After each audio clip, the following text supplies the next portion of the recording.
اعوذ باللہ من الشیطان الرجیم، بسم اللہ الرحمن الرحیم۔ ایک بزرگ فرماتے ہیں کہ انسان ایک گناہ کرتا ہے تو اس کو 10 نقصان ہوتے ہیں۔ پوچھا کس طرح؟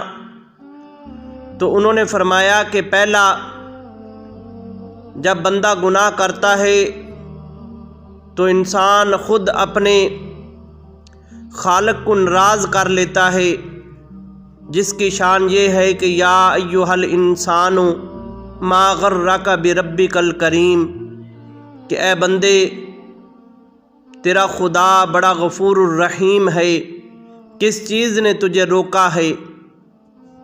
اور دوسرا فرمایا کہ جب بندہ گناہ کرتا ہے تو اپنے اور اپنے رب کے دشمن یعنی شیطان کو وہ راضی کر لیتا ہے اور اپنے خالق کو ناراض کر لیتا ہے۔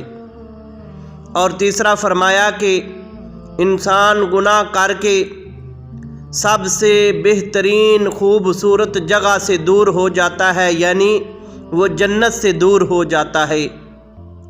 اور پھر فرمایا چوتھے نمبر پر کہ انسان گناہ کر کے سب سے بری جگہ کے قریب ہو جاتا ہے، یعنی جہنم کے قریب ہو جاتا ہے۔ پھر پانچویں فرمایا کہ انسان گناہ کر کے اپنے آپ پر ظلم کرتا ہے، اپنے نفس پر ظلم کرتا ہے۔ اور چھٹا فرمایا کہ انسان گناہ کر کے اپنے نفس کو پلید کر لیتا ہے، حالانکہ اللہ تبارک و تعالیٰ نے انسان کو پاک اور صاف پیدا فرمایا ہے۔ ساتواں فرمایا کہ انسان گناہ کر کے اپنے حفاظتی ملائکہ کو یعنی کرامن کاتبین کو اذیت دیتا ہے۔ اور پھر فرمایا کہ انسان گناہ کر کے جو سب سے بڑا جرم کرتا ہے وہ اپنے آقا کریم صلی اللہ علیہ وآلہ وسلم کو اپنے روضہ انور میں اذیت پہنچاتا ہے۔ آقا کریم کو تکلیف پہنچتی ہے جب ان کا کوئی امتی گناہ کرتا ہے۔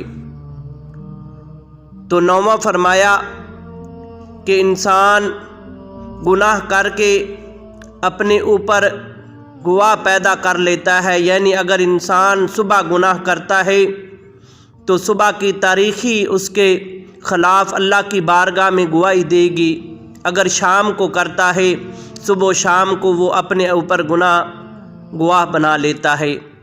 اور 10واں فرمایا کہ انسان گناہ کر کے ساری مخلوق کو خیانت کر دیتا ہے، اور جب انسان گناہ کرتا ہے تو اس کے دل پر ایک سیاہ نقطہ لگ جاتا ہے، اور جب وہ اللہ کی بارگاہ میں توبہ کر لیتا ہے وہ سیاہ نقطہ ختم ہو جاتا ہے۔ اگر وہ توبہ نہیں کرتا، گناہ کرتا جاتا ہے حتیٰ کہ ایک دن اس کا سارا دل جو ہے وہ سیاہ ہو جاتا ہے گناہوں کی وجہ سے۔ تو اللہ کی بارگاہ میں دعا ہے کہ اللہ تبارک و تعالی ہمیں گناہوں سے محفوظ رکھے، اللہ تبارک و تعالی ہمیں نیکی کی توفیق عطا فرمائے۔ دوستو، اگر ہماری ویڈیو اچھی لگے تو اس کو اپنے دوستوں میں شیئر کرنا۔ آپ کے ایک شیئر کرنے کی وجہ سے کسی دوست کی زندگی بدل سکتی ہے، اور ہمارے چینل کو سبسکرائب کرنا، مزید اسلامی ویڈیو دیکھنے کے لیے